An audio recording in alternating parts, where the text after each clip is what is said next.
The member may proceed. Thank you, Mr Speaker. I think the Australian people are very clear, Mr Speaker, when it comes to this government's response to the COVID-19 pandemic, that it has been a pragmatic one, not an ideological one.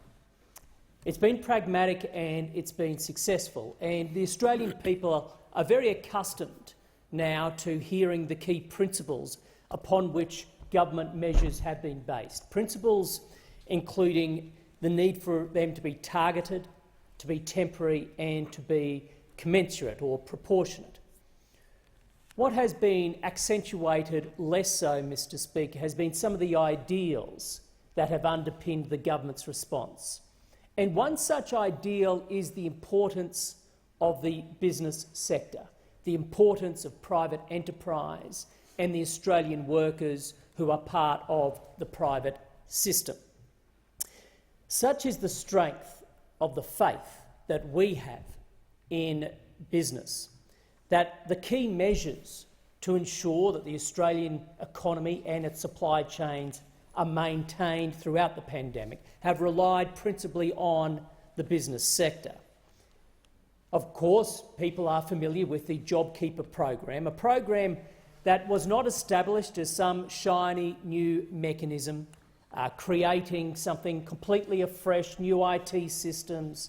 It was not a system that sought to ensure that government is at the centre of fundamentally a welfare program, but rather this government adopted a JobKeeper program that ensured that existing systems from the tax office through to the payroll systems of individual businesses were leveraged. We introduced a system that ensured that the relationship between employer and employees remained. This really goes to that ideal, Mr Speaker, of ensuring that businesses are put at the centre. And so too does the motion about which we speak today, recognising the importance of the Australian business community, in particular their work in research and development and the commercialisation of new ideas. As somebody who spent much of his 20+ years in business before politics overseas, in foreign markets, Mr Speaker, I can assure you there is something truly pioneering and entrepreneurial in the Australian DNA. In many cross-cultural work groups, it will often be the Australian that is able to work through problems, working collaboratively with people from different cultures and different markets. There's something fundamental in our DNA as a nation, which is why, as a government, we need to continue to support businesses with their own research and development to unleash their entrepreneurial spirit and, with that, enhance the productivity of our nation and also the jobs that come with it. In this budget, we've seen $475 million to drive industry growth and scientific development, in particular focusing on an increase in workforce skills when it comes to cyber security, a boost for university scholarships, particularly assisting women enter the research realm around STEM, and a new global science and technology diplomacy fund. We also introduced a patent box with competitive tax rates for commercialisation.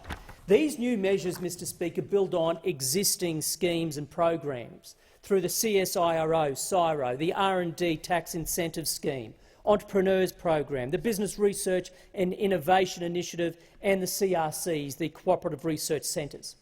The Entrepreneurship Program in particular I want to emphasise today, Mr Speaker, because it has helped over 20,000 businesses receive customised advice and support.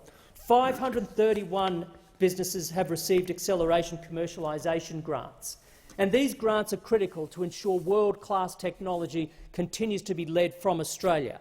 I want to acknowledge in particular Naturo, a company based out of my electorate in Coolum, that received a $1 million accelerating commercialisation grant.